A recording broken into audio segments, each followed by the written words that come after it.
Bonjour à tous. C'est à la plus ancienne nation chrétienne de l'histoire que 15 ans après Jean-Paul II, le pape François rend visite pendant ces 3 prochains jours. Cette Arménie, devenue chrétienne en l'an 301 par le baptême de son roi, Tiridate, guéri par Saint Grégoire l'Illuminateur, ce même Grégoire que Tiridate a tenu 10 ans en prison pour avoir refusé d'adorer une déesse païenne. Plus ancienne nation chrétienne bordée sur ses frontières de grands pays musulmans, l'Iran, la Turquie, l'Azerbaïdjan. Cette nation qui n'a pas été épargnée, c'est peu de le dire, par les tribulations de l'histoire. A commencé bien sûr par ses persécutions dans l'Empire ottoman qui débutent en avril 1915 et feront l'espace de quelques mois 1,5 million de morts. Le premier génocide du XXe siècle, même si aujourd'hui encore la Turquie refuse d'entendre ce mot. Et puis il y aura ensuite le totalitarisme athée de l'Union soviétique et les conséquences du démantèlement de l'URSS et du nouveau dessin des frontières. C'est ainsi que se trouve dans l'enclave du Haut-Karabakh une population à majorité arménienne qui rapidement, en 1988, réclame et autoproclame son indépendance, donnant naissance à un conflit sanglant qui, jusqu'au cessez-le-feu de 1994, fera pas moins de 30 000 morts. Aujourd'hui encore, les tensions sont vives dans le Haut-Karabakh et elles sont vives au long de la frontière entre l'Azerbaïdjan et l'Arménie.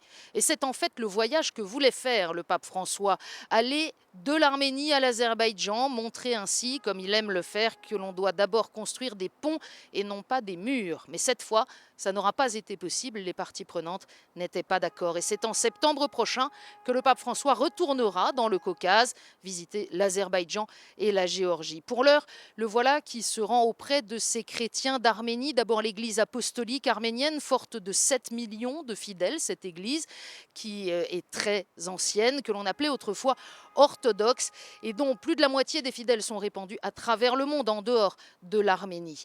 Et puis il y a l'église catholique arménienne, quelques 600 000 fidèles. Le pape François va souligner une fois encore combien les relations sont de plus en plus étroites et amicales avec le patriarcat de l'église apostolique arménienne à Etchmiadzin.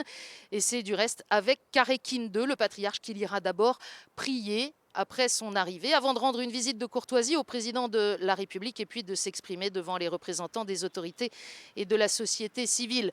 Les observateurs du monde entier attendent de voir si une fois de plus le pape François va employer ou non le terme de génocide pour qualifier les événements de 1915 au risque de refroidir les relations avec la Turquie. Mais le pape François l'a expliqué lui-même, il vient d'abord dire son admiration à ces Arméniens pour leur capacité à se relever, dire aussi sa douleur devant la somme des atrocités commises.